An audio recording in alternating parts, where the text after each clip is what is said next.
reaching and influential forms of mind control known to man. And it's all going to make sense soon enough. But I wanted to clear up a little confusion out there in the THC audience about the schedule, because I used to always say a show every 5 days. And then we'd have the Money Bomb winners on the episodes that ended in 5. But since I've been doing the plus thing and I stopped numbering the shows, I'm cutting it back just a little, because a show every 5 days is 6 episodes a month. But now, instead of doing 6 one-hour shows a month, I'm doing 5 two-hour shows. So it's almost double the content for those who want it, and we get much deeper into every subject with every guest. And then we'll also keep doing the Money Bomb every month on the last show of the month, on the 5th show. So almost the same. But that is the THC schedule. 5 shows a month, which is roughly 1 every 6 days, but always 5 a month. And $5 to sign up at the HighersideChatsPlus.com and get those extended shows. I like the math on that. It's simple and easy. And Plus is doing great, but if it starts doing well enough that it can be my only bread and butter, then maybe I can start doing 7, 8, 10 shows a month. I mean, why not, if that's all I have to concentrate on?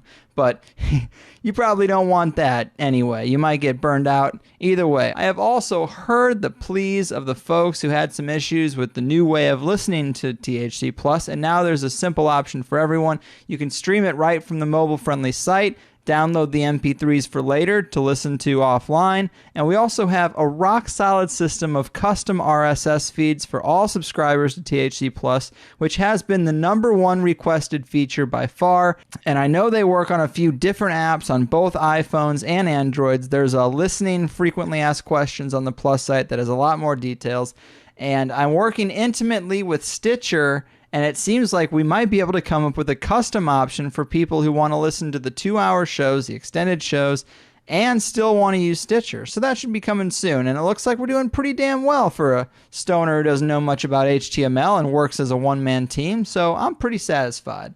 That said, if you like this conversation with David and you'd like to hear it continue along with all the other shows I do here, sign up for just $5 a month. That's almost nothing, and or $10 if you like to get in on the monthly Money Bomb money giveaway also. And you can do all that at the HighersideChatsPlus.com. So I'm going to make a short and sweet ad for that, so you won't have to listen to me ramble through it every week, but I got lazy today. I found an entire torrent pack of Robin Williams movies, so what are you going to do? But here we go. Enjoy the show, pack your glass, and park your ass, people, because we're talking ancient secrets of the natural universe, the shackling of humanity's collective mind, the rigid world of literalism and Newtonian physics, a boring world in which imagination and mysticism is left only on the fringe, and that's where we are, folks, securely on the fringe. So let's look at those things that shall not be named with David Mathisen. The Higher Side Chats is where it's at, with everything corruption to UFOs. Sure to grab your weed and let's look at some conspiracies on THC, the Higher Side Chat. Folks, today we're taking another stab at understanding the great codes of ancient texts, the secrets of the elite, and the true history of some of the world's largest power structures on our never-ending quest for enlightenment within the darkness. We know that the elite's war on human consciousness is as old as history itself, rooted in religions, structures, and ideas that are still prevalent even thousands of years later.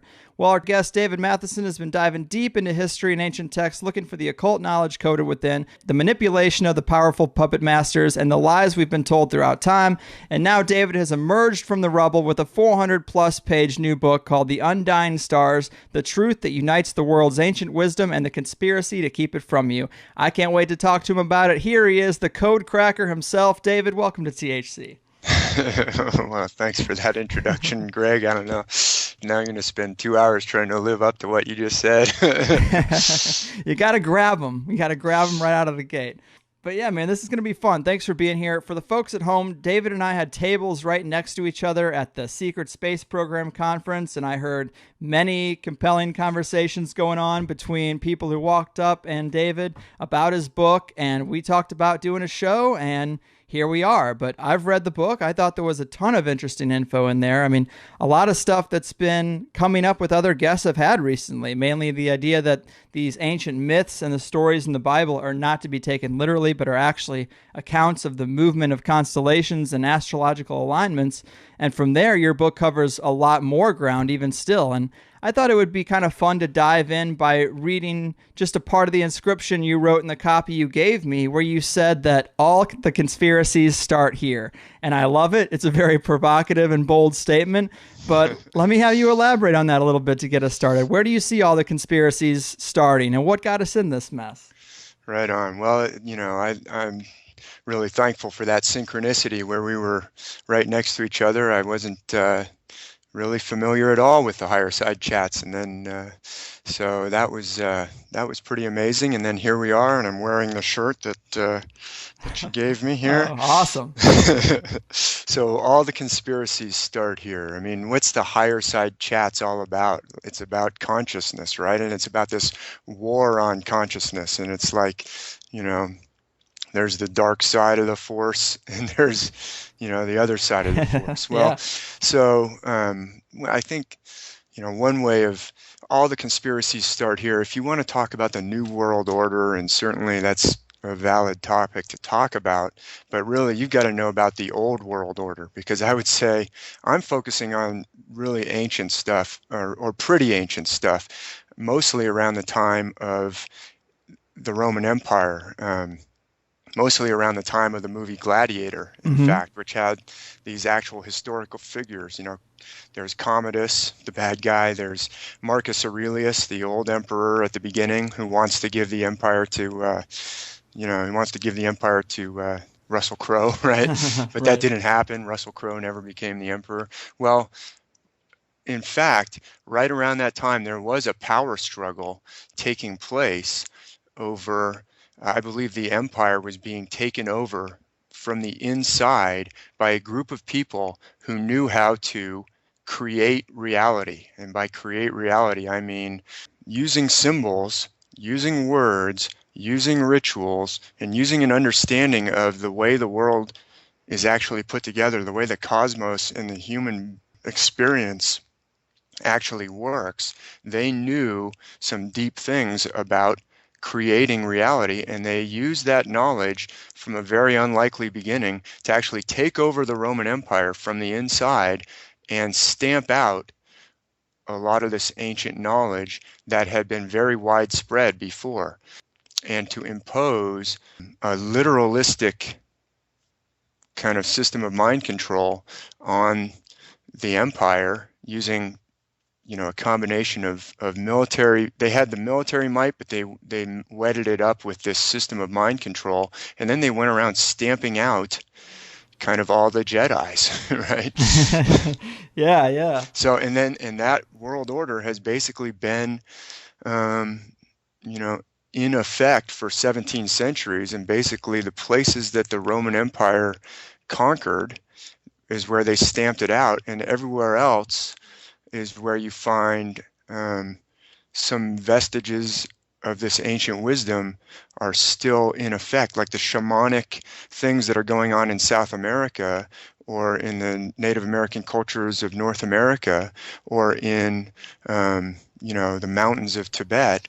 Those are places that the Roman Empire never got to, right? So that's where people who are living, descending from the Western Roman Empire are going, oh, there's something missing. I want to go check out what's happening with, this Native American teacher. Or I want to go learn from this Tibetan teacher. Why? Because they're hungry for something that actually was part of Western culture, if you go back far enough, that was deliberately stamped out and given, and a replacement was put in place.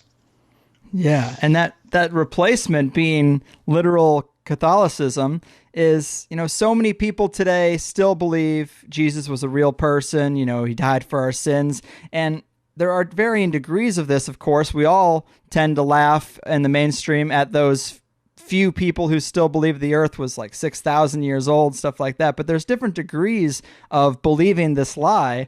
And it's pretty prevalent today. I'm sure most people in the audience have at least one parent or grandparent who is still stuck in that paradigm. And it seems like you yourself came from a pretty conservative background. I mean, you were in the military for quite some time, graduated from West Point. And I've heard you say that you took the Bible literally for almost 20 years. And you even wrote a previous book from a literal perspective. But I bring this up because it just seems like a really hard thing to get over. And a lot of people probably can't sit down with that one member of their family and talk to them about it. So, I mean, how did you overcome this? How did you see beyond that level? What was this process like for you? Yeah, so great. So let's get right into it. And so you started off by saying that was Catholicism, but let's not just pick on one Sure. Christianity. group, right? And really, I would say it's literalism because, and it's not just Christianity either because, and I'm just want to kind of set some of the definitions Sure. up front because I think it's both the church and the nobles or the politicians or the elites in conjunction with each other. So you had, at least in Western Europe, you had certain families and bloodlines controlling the crown or the dukedom or they were in the nobility. That's the political side of it, and they were also controlling the mechanism of belief, that being the church. So it's both. It's not just the religious side that's creating reality or that's enforcing a structure on the people, saying, hey, you have to call this guy my lord,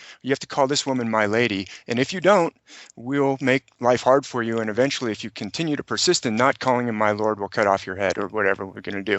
So, and that's a form of mind control, right? Right. Eventually, if you say, well, I don't want my head cut off, so I just have to start calling that guy that. Eventually, your mind will actually, by saying that, you will actually start to create a reality in your own thinking that person is above you. Okay, so anyway, it's not just the church; it's the church in conjunction with political power that did this. But now let's Fair. get to your I'm just trying to kind of set the stage here at the beginning. But then you said, well, most of us in the mainstream would have a hard time believing that anyone could believe the earth is 6,000 years old. And I'm going, hey, man, 3 years ago, I would have said, look, here, let me explain, and let's, I'll try and be fair to how you could believe that. Is it possible that there's an omnipotent divine being that created the universe? Sure, that's a possibility, right? Okay, I mean, we have to explain all this somehow, and it's pretty difficult to explain. So if there is a omnipotent being that created everything, could he give his word and preserve it?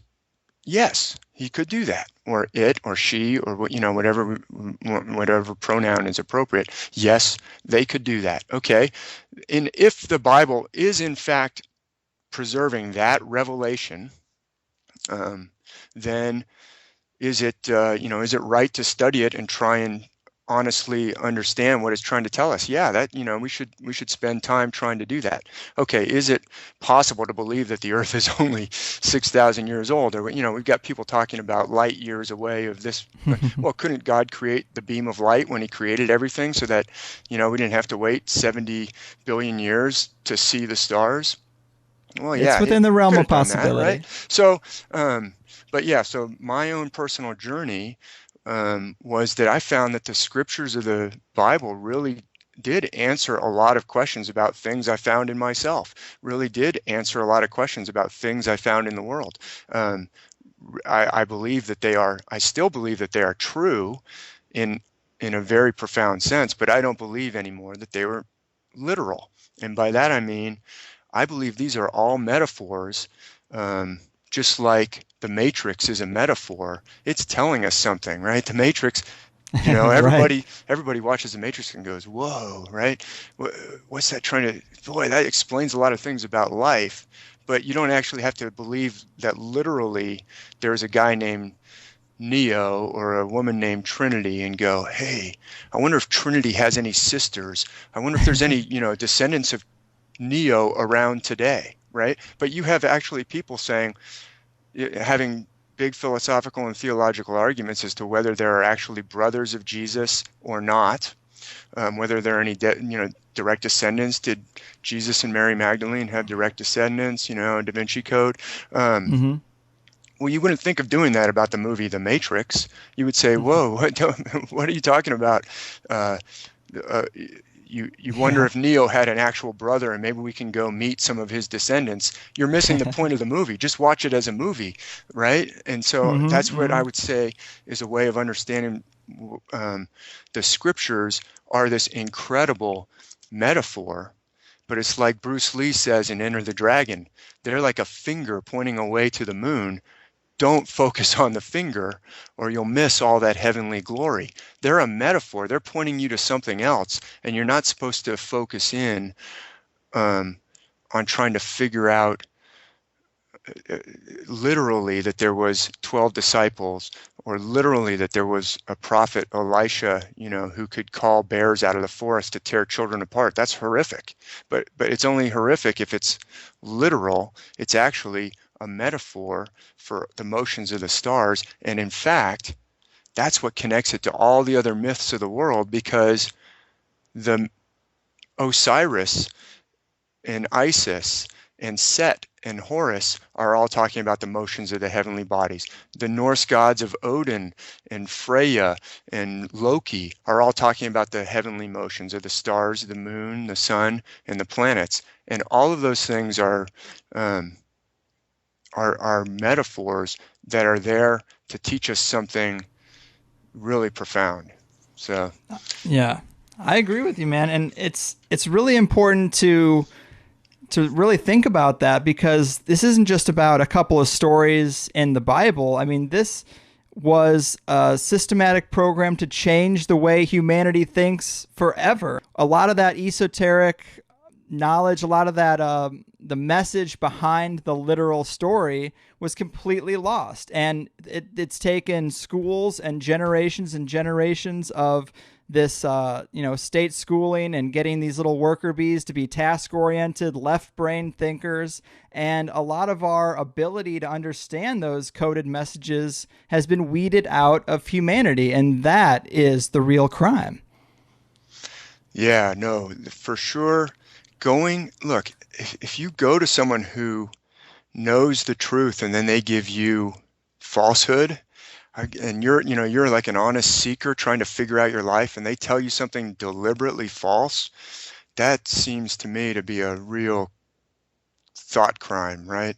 But it is possible that a lot of the people who are perpetuating this system do truly believe it the way that they're teaching it. I think there's probably people at the top who know, just like in lots of other systems, where there may be lots of people who are genuinely and sincerely thinking that they're doing what's right, but maybe they're being, you might talk about like the police forces who are marching down the street wearing body armor, right? Do you think those guys go to work every day thinking, I'm a tyrant?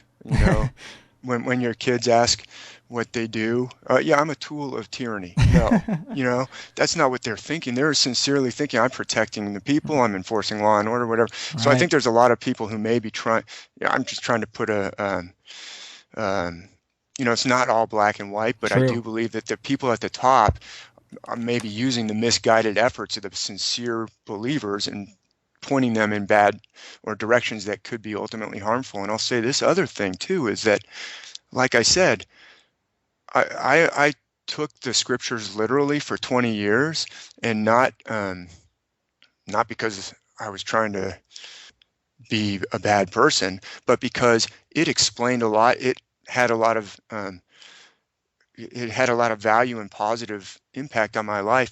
Well, if it can have that kind of value and positive impact and deep, profound meaning on your life, when you're taking it on a level that I believe now is only the superficial level, maybe even the counterfeit explanation. If the counterfeit is that positive and life-changing for many people, what could the real thing must have been really good if the counterfeit could hold sway. Look, this is a system that's held sway for 17 centuries at least. So you can't fool people with just pure poison. You got to use what I believe is being done is a counterfeit is being offered.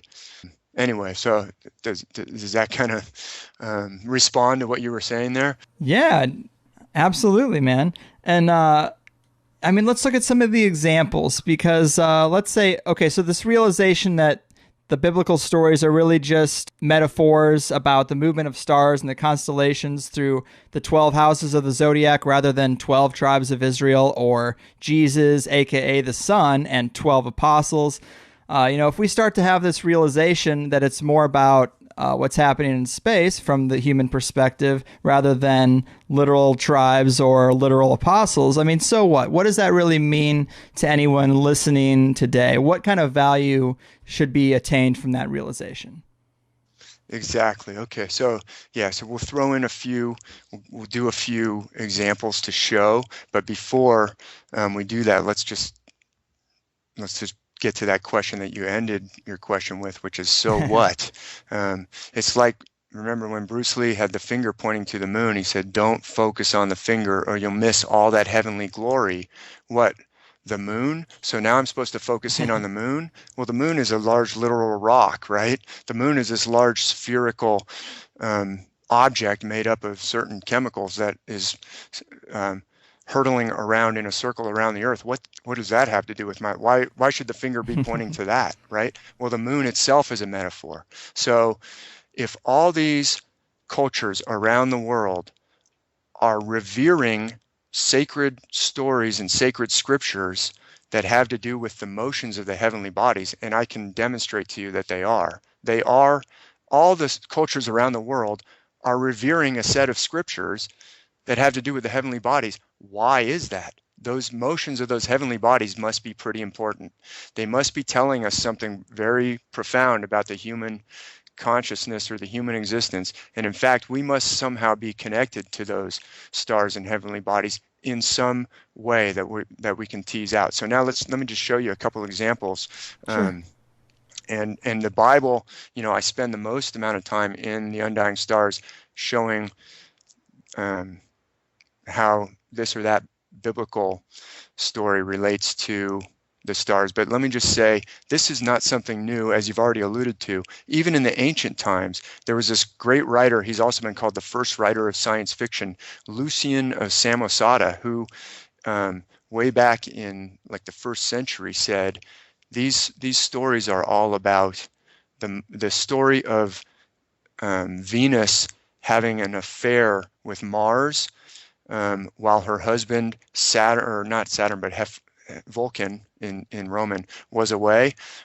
So Vulcan, or Hephaestus in Greek, was the smith of the gods, and he could make, he had a forge, and he forged a web, a net to catch his wife. His wife was Venus, or Aphrodite, the love goddess, but he was crippled because his father Zeus or Jupiter had thrown him out of Olympus and all the way down to earth and broke both of his legs. So he was kind of this very plodding figure, and Venus, or Aphrodite, is always having an affair with Mars, Ares, the war god. He's like the captain of the football team in high school. He's like the fastest runner, and she's always sneaking off to bed with him when Vulcan is out of town. So he comes up with it, and this is in the Odyssey, he comes up with this plot to trick her, and he rigs up this fine gossamer web, so strong that you can't break out of it, but it's almost invisible. Even the gods can't see it, and he rigs it up above their bed.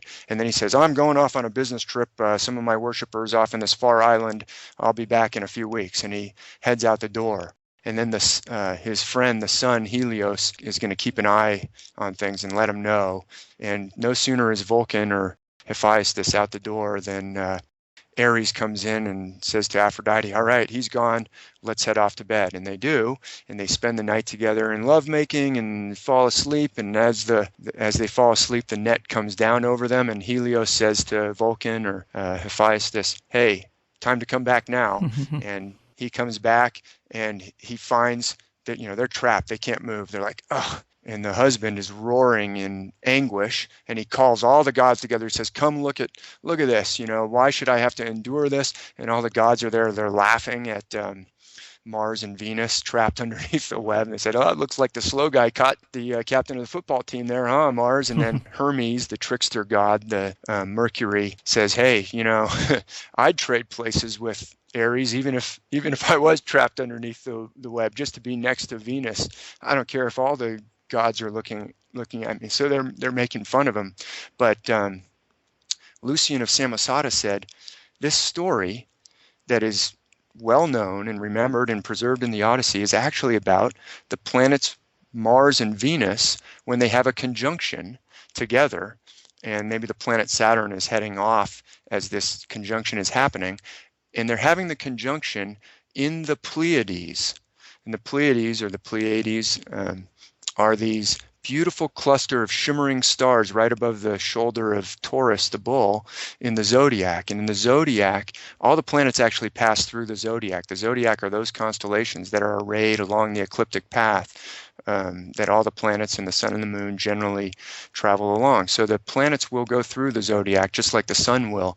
And so I actually have a blog post from a few years ago when there was this conjunction taking place in the Pleiades, and by the way, the sun was coming up. Well, in the story, who catches them in bed? Who's the lookout? It's the sun. Mm-hmm. And it's in the morning when the sun comes up that all the gods come around and laugh at the situation. Well, that's an example of how these myths embody a celestial motion. And the motion of in this case, the sun and certain planets, which, by the way, all the planets have the names of the gods.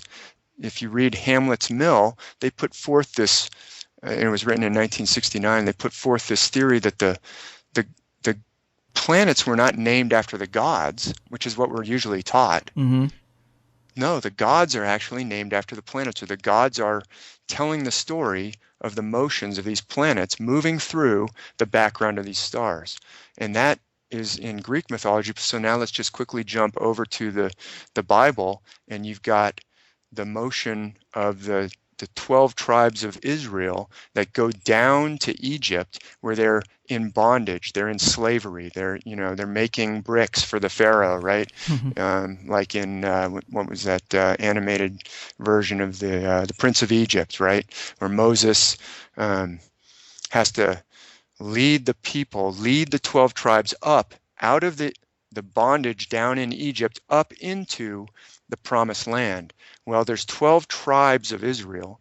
Tribes are groupings, and there's 12 constellations of the zodiac. And in fact, in the Old Testament, there are two different places where the tribes, the 12 children of Israel, are given a blessing. Each tribe is given a different blessing, and those blessings identify which zodiac constellation that tribe represents. And I talk about that in the book. Mm-hmm.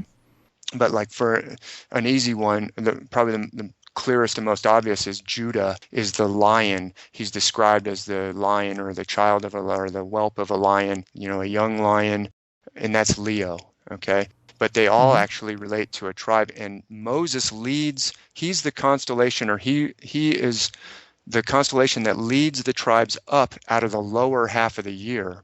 As we all know, if you go surfing in the morning, there's part of the year where the nights are longer than the days, where the sun doesn't come up until, much later during the winter. And then in the summer, we've got the sun is up at night until almost 9 o'clock.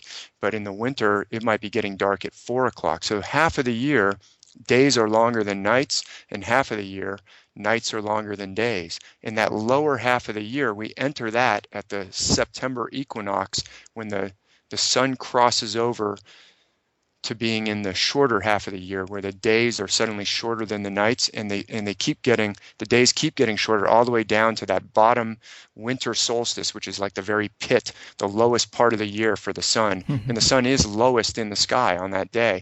And then they start to ascend back up towards the summer solstice, but days are still shorter until we get to that spring equinox. And that's where we cross over into the upper half of the year. And so the crossing out of Egypt, what happens in that crossing point is they cross the Red Sea, and Moses leads them across the Red Sea. Now we're out of Egypt. We're heading up into the promised land. And Moses is actually associated with the constellation Aries, I believe, which is the ram, which he is the one that leads the zodiac wheel up into the upper half of the year in the age of Aries. And you can tell that Moses is associated with Aries because he has, in artistic depictions going back centuries, ram's horns. You may wonder, why does Michelangelo's Moses have ram's horns? Why are all these drawings of Moses have little horns?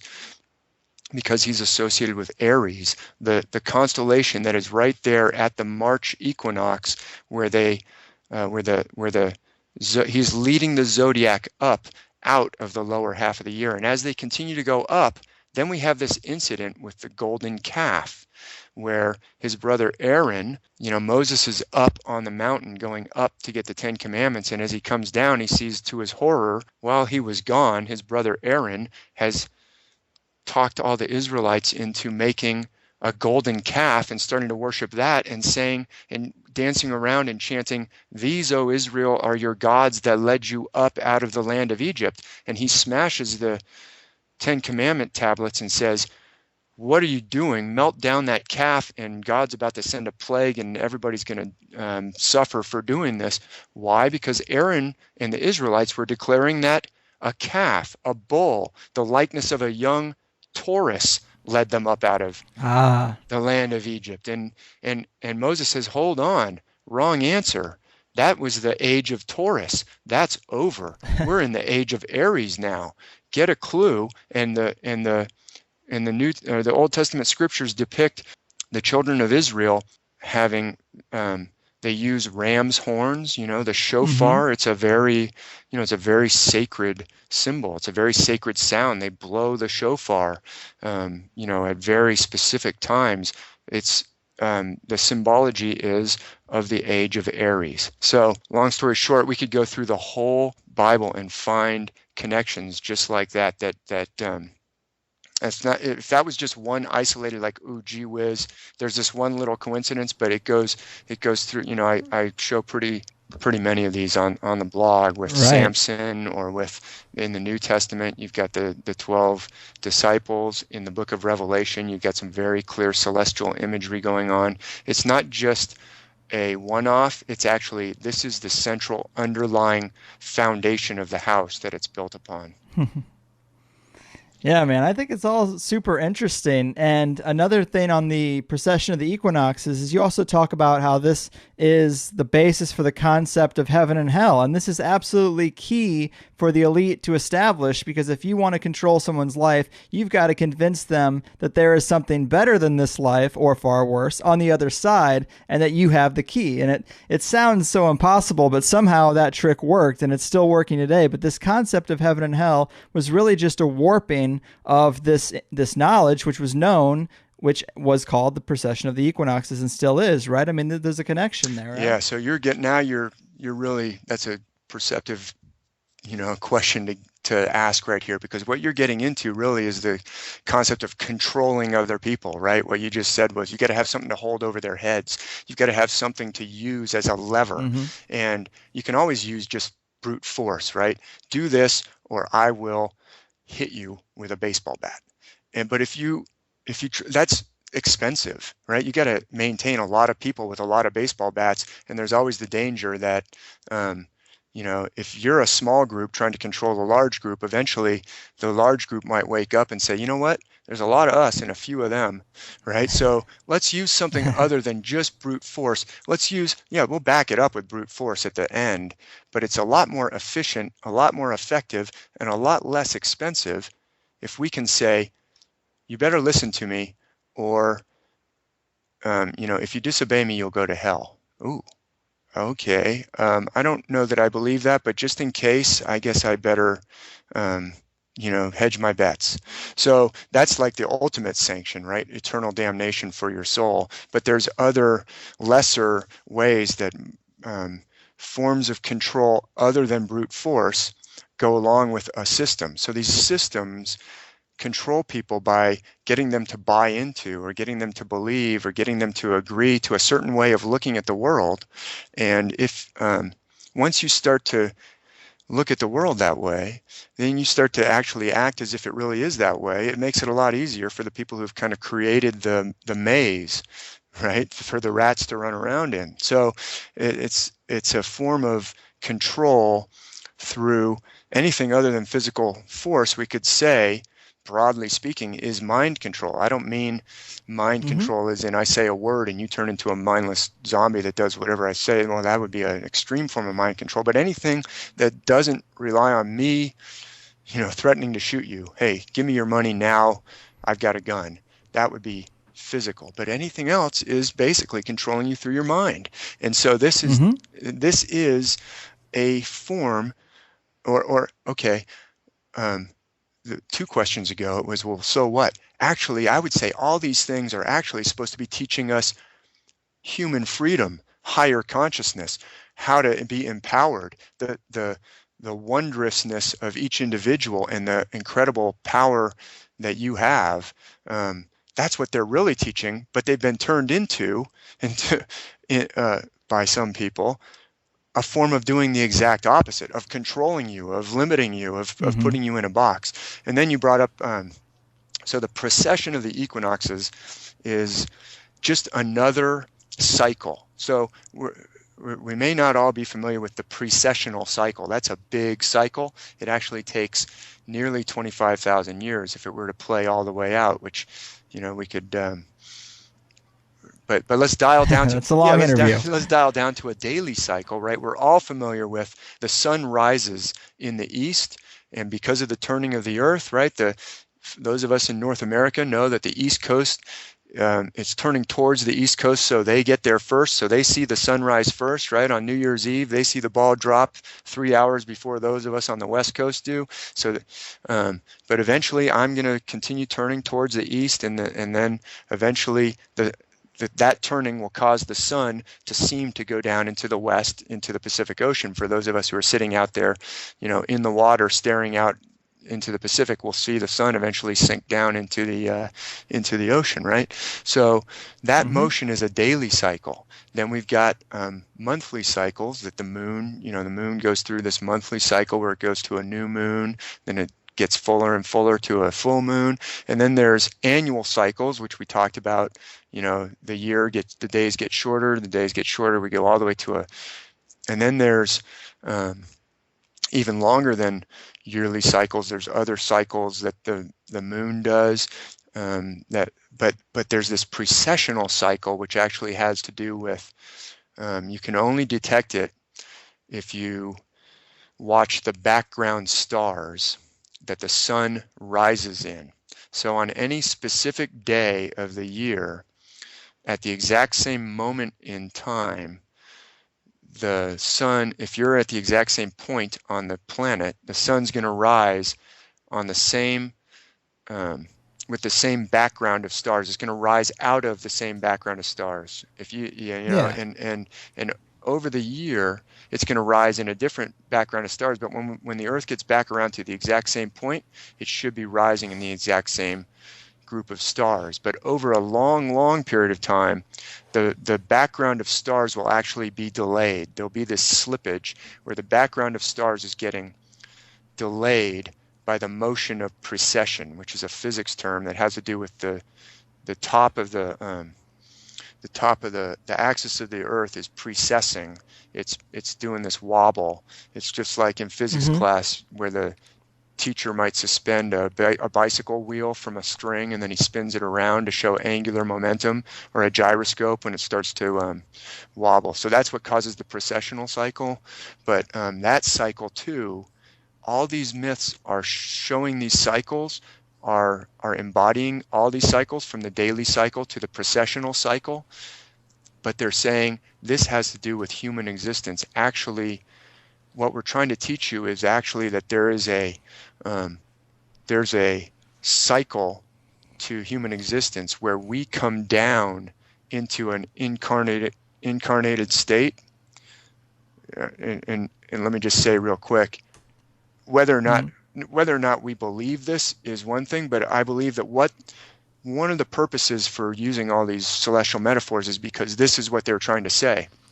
The human spirit is kind of like that sun. It goes up into the air where it's not embodied, but then it hits the earth. It sinks down into the west and it plows through the earth and the water. It plows through the clay of the it when it hits the western horizon and sinks down into the underworld. That's kind of like a spirit coming down out of the world of disembodied fire and into a body made of earth and water. That is, a man or woman made of clay. We're a mixture of earth and water. Well, but we've got this fire inside of us. That's this divine spark. It's like the sun. We are kind of like the sun, Osiris, in the underworld. We're like the sun when it hits the western horizon. That's the point of birth, because that's when the fire, the spark, the spirit comes down into a human body, and then it plows through this human existence of being inside this body. Oh man, my finger hurts or whatever. I'm in a body. But then at the eastern horizon, that's the end of the incarnational cycle. But there's something that lives on after that. That's the spirit. There's actually part of us that is not physical. At least, that's one way of interpreting what these metaphors are pointing to. And actually, there's lots that backs that up. For instance, if somebody has a near-death experience or an out-of-body experience, that shows, or that could be interpreted as showing, that there's a part of human consciousness that actually can exist somehow independently of the body, right? And then maybe it comes back into the body. So I've kind of thrown out a lot there, but that's that's one possible teaching, that these cycles, when you say, well, the precessional cycle or the solar cycle, what does it all mean? So what? Why would you put that into a myth? Because we're trying to say this is what human life is like. But you said, but wait, they're turning that into a method of mind control. They're talking about hell. Well, hell is actually, sure, the Bible talks about hell, and it says don't end up in hell where the fire consumes you forever. Oh, that's really scary. What are they talking about? I better not mess up. I better not sin. I better not do this thing. I'm being threatened that I'll go to hell if I do this lifestyle. Wait a minute. That's a total misinterpretation. Hell is actually that lower half of the zodiac wheel. Hell is the part of the year from when the September solstice, for those of us in the northern hemisphere, it's the September solstice. Down, guys in Australia, this is reversed. But that at September solstice is where the night starts to take over. That's where nighttime starts to dominate daytime. That's where darkness starts to rule. Guess what? That's hell. That's Hades for Greek mythology. That's Sheol in the Old Testament. That's the underworld of Osiris in ancient Egypt. That is a metaphor for a half of the year. But then we come up at the March equinox. Suddenly we start heading up towards heaven. That's the high part of the year. That's where days are longest. That's where we get all the way to the top, to the shining city on the hill, that heavenly Jerusalem, where the streets are paved with gold. These are all metaphors to reflect sunshine. That's the top of the year. That's the top of the zodiac wheel, the summer solstice, right? That's where the sun is the highest. That's the upper half of the zodiac wheel, and that's heaven. And so the whole idea of heaven and hell as this form of a punishment or reward is it's taking literally something that's actually a metaphor that's teaching something much different. It's actually teaching reincarnation, or at least it could be argued that it's teaching reincarnation. It's not teaching eternal hellfire. So right. Yeah, man, it's super fascinating. And another aspect of this literalism interpretation of ancient text that I wanted to ask you about that's been cropping up a lot more in recent years, especially in the alternative community, is you start to see people who are looking at these older texts and biblical passages as literal to support the ancient alien theory, that some of these teachers were aliens and genetically alternated primitive humans to get what we have today. But I guess you would probably disagree with that interpretation, right? Because you see it as all esoteric. Yeah, so great question. You're a great researcher, Greg. Yeah, so that is a form of taking them literally, right? We've got in the book of Genesis, we have this passage in Genesis 6 about the sons of heaven who, saw the women on Earth, that they were desirable, and they came down and had, races of giants, that were the offspring of this kind of divine being having, sexual relations with a human women. Okay, is that supposed to be taken literally? Well, look, people could argue that, and we also have the Anunnaki in the Sumerian, Babylonian, Akkadian mythology. Now, I believe that I've found so much evidence to support the metaphorical celestial, and it's not just me. Like I just said, this goes all the way back to guys in ancient times were saying this. There were writers in the 1800s who were talking about what they called astronomico theology. Now we usually shorten it to astrotheology. Or there's, great teachers, like I want to just give a shout out to Santos Bonacci. He's a wonderful teacher who has great videos on the internet that explain this very same system that I'm talking about. So there's so much evidence that it's celestial that we have to be careful. I would always say, let's look and see if there's a celestial explanation before we start to buy the literal explanation. But it could be argued, or somebody who believes that the Anunnaki are literal beings that had sex with women, or maybe did genetic engineering on them. Maybe the sex is a metaphor for genetic engineering or whatever. But wait, let's not. We could believe both. We could say, look, it's both metaphorical and it literally happened. Look, I'm not going to. And my position is, okay, I'm like Sherlock Holmes or Scooby-Doo, coming up to the mystery. I'm looking at the clues. I'm not going to throw out any possible explanation if the clues support it. So I am not here to bash someone else's interpretation of the clues, but I would say, well, wait a minute, let's see if we can explain it a different way. Maybe the way that these people are explaining it is a possibility, but could it also be that the events happened like this? Okay, so with that said, I can't look back much.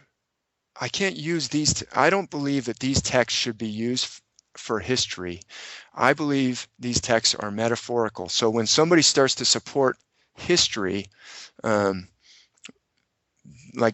2000 BC with these texts, it gets a little hairy.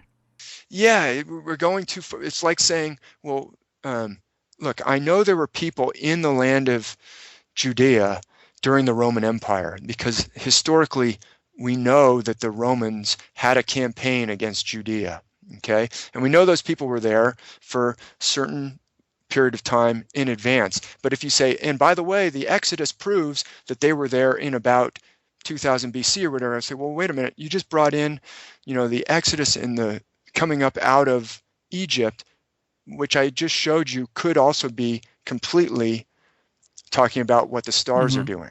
So when we go all the way back to the Anunnaki, in some thousands and thousands of years BC, and we're using the text as our primary evidence, then I would say, well, that's problematic.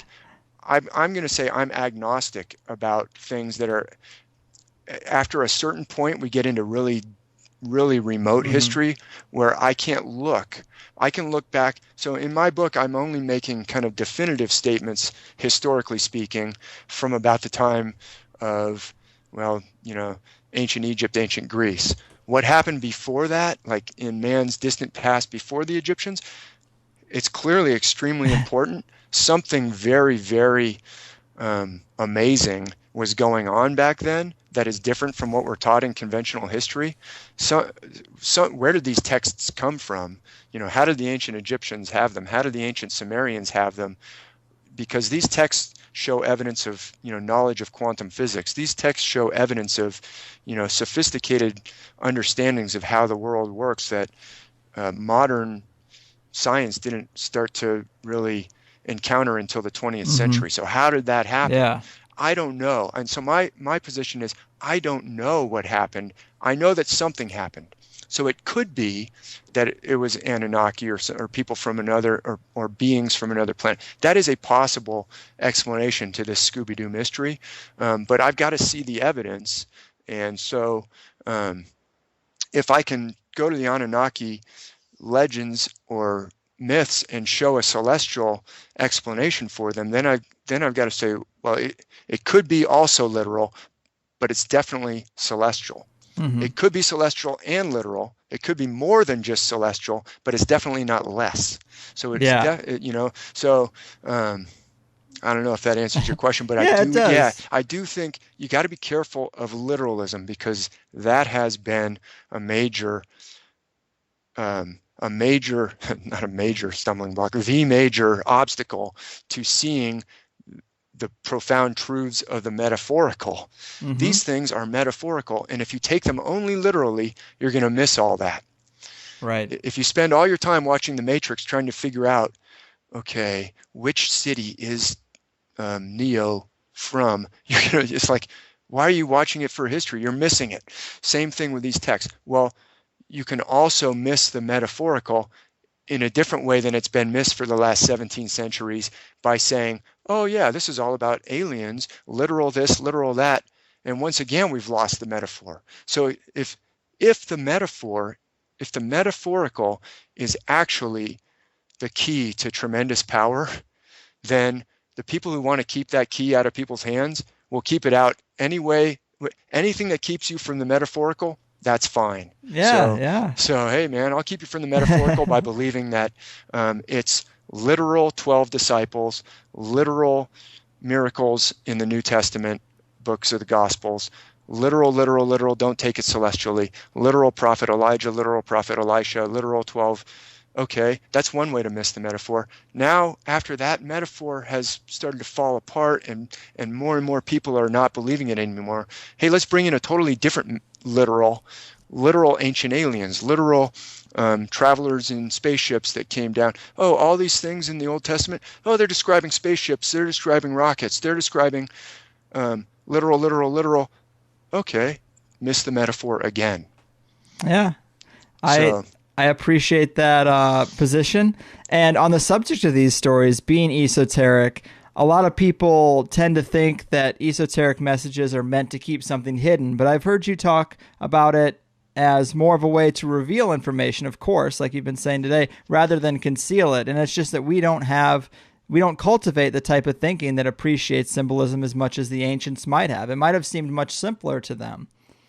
Yeah, so I didn't come up with that idea myself either. That comes from this great writer named R.A. Schwaller de Lubitsch, who wrote all in French. He was Alsatian, and John Anthony West actually wrote this book in the 70s called Serpent in the Sky, which was kind of like the first introduction of a lot of English-speaking people to the work of Schwaller de Lubitsch, and it's fantastic stuff. So one of Schwaller de Lubitsch's books, now they've been translated into English, talks about the esoteric and what is it for. And one of the things that he said really struck me, where he said, we always think of the esoteric as a way of hiding, as a way of concealing. And it does, you might say, oh yeah, that the Moses and the ram and the Taurus, whoa, that I didn't see that. That was hidden. Yeah, that was a hidden message. It is, in a way, you could think of the esoteric as a hidden message, but he said, no, it's not a way of hiding, it's a way of conveying. And I wrote this blog post about wax on, wax off. That's a great one. Yeah, in the Karate Kid, the first Karate Kid, where Mr. Miyagi and Daniel-san is like doing all these chores, and he doesn't know that there's a hidden meaning, right? Why did Mr. Miyagi teach him that way? Well, it's a way of conveying, it's a way of teaching Daniel-san something that he might not have been able to grasp or absorb any other way. So he had him wax on, wax off. He's waxed the car, then he's paint the fence, then he's paint the house. And each time he's doing a different motion. And after a while, he goes up to Mr. Miyagi and says, hey, man, I thought you were going to teach me karate. I'm in real trouble here. Don't you see I'm getting beaten up every day? You promised to teach me, and you just got me acting as your slave. And Mr. Miyagi says, hold on. And then he doesn't explain it to him. He just shows him. He doesn't say, all those things, I told you that esoterically. No, he just throws a punch at him and says, show me wax on, wax off. And he shows, and suddenly Daniel knows it on a deeper way than he could have ever known it before. Because if Mr. Miyagi had just said, okay, Daniel-san, I see you're having some trouble. Your girlfriend, the girl you like, the guy who likes her happens to be Cobra Kai. Cobra Kai guy who kicks your butt every day. Now, I'm going to tell you how to stop one of those tremendous velocity spinning kicks that guy knows how to do. What I want you to do is this particular motion, and the angle of your elbow is really important. You got to get it right to here. And when you see that kick starting, here's when you put your hand and you move it like this. And Daniel-san's sitting there going, okay, well, I'm trying to keep it. And then doubts will start to creep into Daniel-san's mind immediately. Like, wait a minute, I felt some of those kicks. Those kicks come really, really hard. And by the way, what if I'm thinking of blocking the left foot and he's doing a fake and he blocks and he kicks a right? What will happen then? And Daniel-san's left brain, which is a useful tool that we've been given that is useful for all kinds of things that Daniel-san is using it for in high school, is not very useful for learning karate. And Mr. Miyagi knows that. So he says, Daniel-san, let me put your left brain to sleep for a little while. I want you to wax these cars for 8 hours. And so Daniel-san's left brain goes off into La La Land and starts daydreaming while he's just absorbing this motion. And then Mr. Miyagi shows him that motion is not just about wax the car. That's the literal motion. That's the literal level. These scriptures are not just about a cool story. They are telling you kung fu. It's like Neo goes, whoa, I know kung fu, right?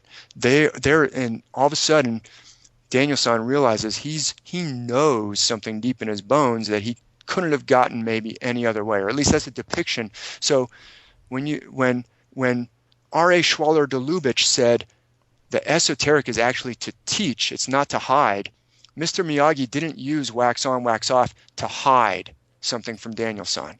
He did it to bypass the parts of Daniel-san that wouldn't accept it, or the parts of Daniel-san that would slow him down. And it's like, look, I'm going to use the esoteric not to hide this stuff from you, but to teach it to you. And I'm going to get it, but there's all these defenses and there's all these roadblocks. So I've got to send it to you in a little seed.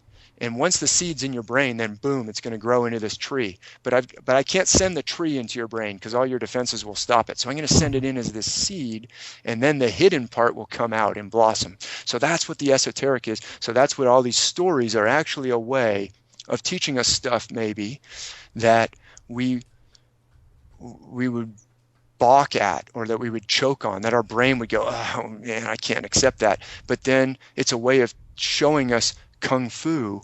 It's a way of teaching us kung fu through wax on, wax off. But then along came, as you mentioned, the Cobra Kai. There's people who want to use karate or kung fu to beat you up. There's people who want to use it to oppress, to keep everyone down in the school. Like, hey, don't mess with me, or we'll find you after school and beat you up. So this knowledge can be used for tremendous empowerment and helping the individual to stand up against tyranny, or it can be used to tyrannize. And what the Cobra Kai school could have done, at some point in the past, was go around and find all the Mr. Miyagis who are teaching the good side and say, hey, you better stop that. And hey, have you got any books that explain the interpretation of these wax on, wax off motions and how they translate into kung fu? Good, we'll take those. We'll keep some copies for ourselves and we'll burn the rest, so that humanity cannot know that this stuff is esoteric. And that's what happened in the Roman Empire. You can see this going on, where texts are being suppressed, because those are the texts that teach, hey, this stuff's all esoteric. This stuff's all Gnostic. This stuff is all not literal. This stuff is all talking about metaphors. And all those texts were, it was pain of death to have them. It was like, it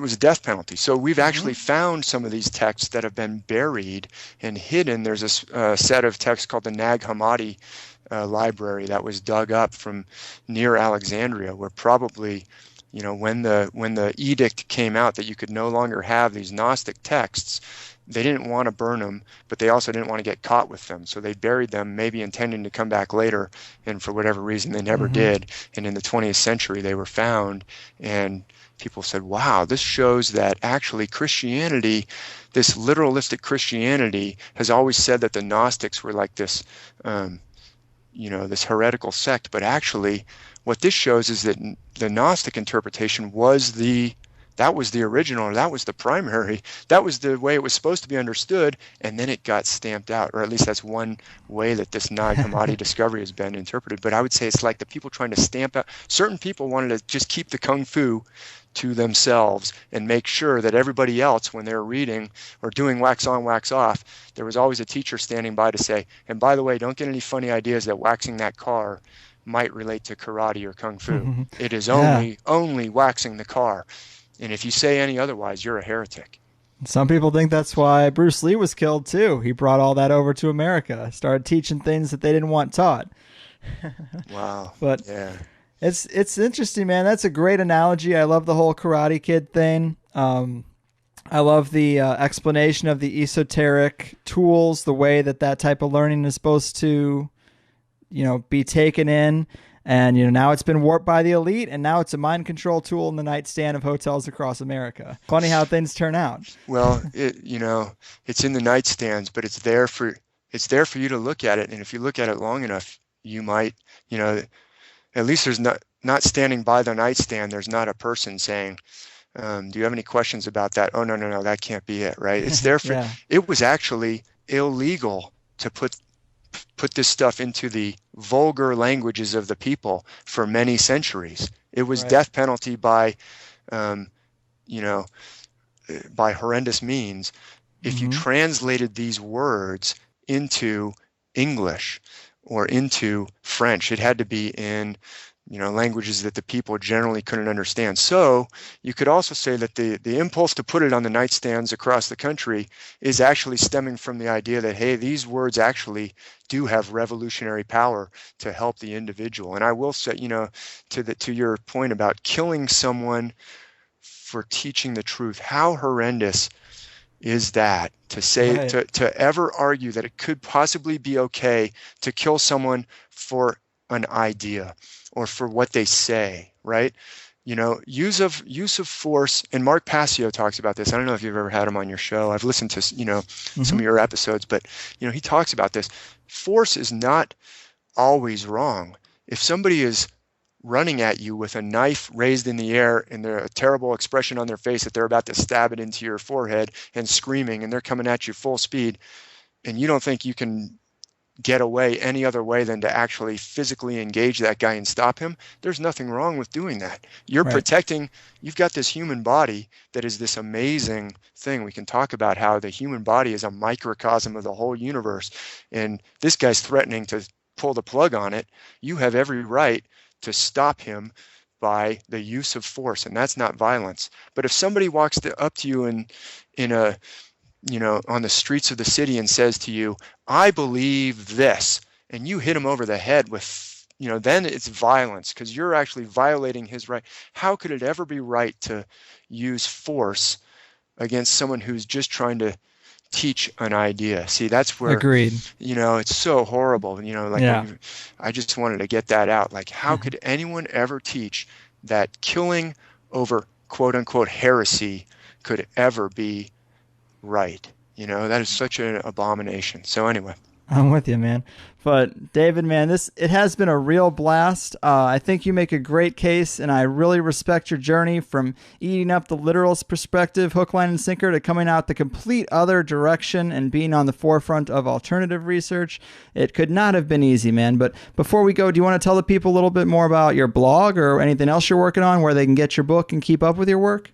Yeah, sure. Thanks. So I just want to first say it's been my pleasure, and I want to really commend you and wish you the best with the Higherside Chats success. I know it's already successful, right? But thanks, man. But I just want to say I think my view of what you're doing is fighting on the side of knowledge. What we just said was the most important thing. You're on the side of higher consciousness and waking up, right? Yeah. So that's that's the forefront of the battle, what you're doing right there. So by making this platform and airing out all these different views, and of course you're going to get some different views here, there, and everywhere, but you're making a place for people to go hear them. So that's fantastic, and I just want to commend you for that. Thanks, so, man. Yeah, so I encourage everybody, and I'm going to be a regular listener to both hours. So, yeah, what I've heard so far, I've listened to a bunch, and I love them. I love your style and the research that you do. So, so to find out or to get the book, you can go to your local bookstore and ask for it and say, hey, I'd like to get the Undying Stars. I mean, you can support whatever channel you want to support. If you want to get it through Amazon, if that's the easiest and cheapest place for you and the fastest shipping, then do that. If you want to support your local bookstore and say, hey, have you heard of the Undying Stars? You can get it from anyone who sells books. We'll order it, should be able to order it for you with no problem. It's called the Undying Stars. You can easily find, I've got a blog where there's just lots of 3.5 years worth of free content you can read and search, and there's indexes in there to over 50 different star myths that I've from all different mythologies that I've linked to and explained, hey, this is the constellations that it links to. So that blog is easy enough to find. It's called the Mathisen Corollary because that was the title of my first book, and when I started this blog, it was right when I published my first book, the Mathisen Corollary. But you can easily find it just by spelling my name into any search engine, as you see it up on the screen here on the Higherside chats. If you just spell my name right, put David Mathisen Stars or just David Mathisen, you should find my blog as one of the top search results. But my website is davidmathisen.com, will get you there. The blog is called the Mathisen Corollary, and there's lots of, I hope, interesting and informative stuff there for people to check out. So, right on. Well, very cool, man. Thanks so much for your kind words and for joining me on the show. It has been great. I mean, it is a consciousness war, and our numbers are growing every day. So keep doing what you do and take care of yourself out there. Thanks a lot, Greg. It's been a pleasure to make your acquaintance first and to get to talk to you. Fantastic conversation. Likewise, man. Thanks again. Whoa, folks. Just whoa. I really enjoyed that show. David is a good dude, and I think he makes some great movie analogies, which is really important in my book. But his book is pretty good for anyone interested. Several interesting aspects, some we didn't get to talk about. One of them was on the subject of waves and the importance of frequency, where they have these super thin plates that you can place sand on and hit it with a certain frequency, and you'll always get the same pattern. And when you look at these patterns and compare them to ancient carvings and representations of Medusa and the Green Man, they look almost identical, as if they were drawing these faces in a way of representing that frequency. Really interesting stuff. You can find more about that in The Undying Stars, David's book. And if you enjoyed the first hour with David, you can pick up THC Plus and get the extended show. In this episode, during the extended show, we expanded more on what the secrets of these ancient texts really reveal, what David describes as the shamanic holographic universe. He elaborates on quantum physics, breaks down the Higherside chats, and outlines the shamanic journey that is the Lego movie. And most importantly, the story of Josephus, Mithraism, and the infiltration of the Roman Empire by these members of Mithraism. And to me, that's huge. There is a huge amount of manipulation involved that has had far-reaching effects. I mean, we might not have gotten to the top of the pyramid in this conversation, but we got pretty close. That said, thanks for listening, everyone. We made it through the end of August without any major disasters. Praise Allah for that. And I hope the 3-day weekend for Labor Day was great for all the folks who have that kind of job. And I hope you're all on the path to demanding more out of your life. And instead of waiting for success to show up on the doorstep, you're actively pushing towards the fulfillment of your dreams and life path. And you're doing what thou wilt and whatnot.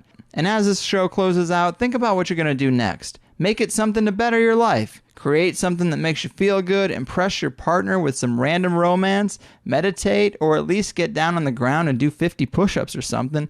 Anything so that you're a slightly more accurate reflection of the fractal nature of this goddamn perfect universe than you were before.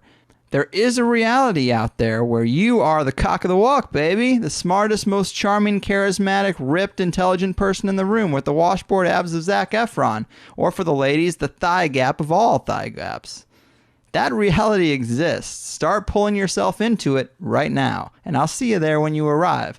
But hopefully we learned a little something today, or were reminded of truth we sometimes forget or marginalize as unimportant when its effects on our global culture are as severe as ever. Thanks again to David and all of you. You're making my dreams come true, and I suppose that's it for me this week. I won't take up any more of your valuable time. We both know you got to get out there and own this fucking day.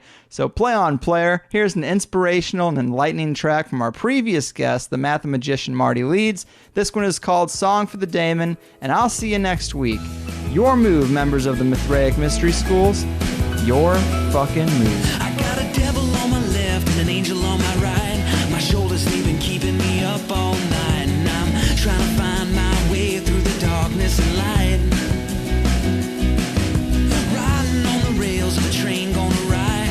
Crying and laughing, man, the whole damn time. And one of these days, maybe myself, I'll just find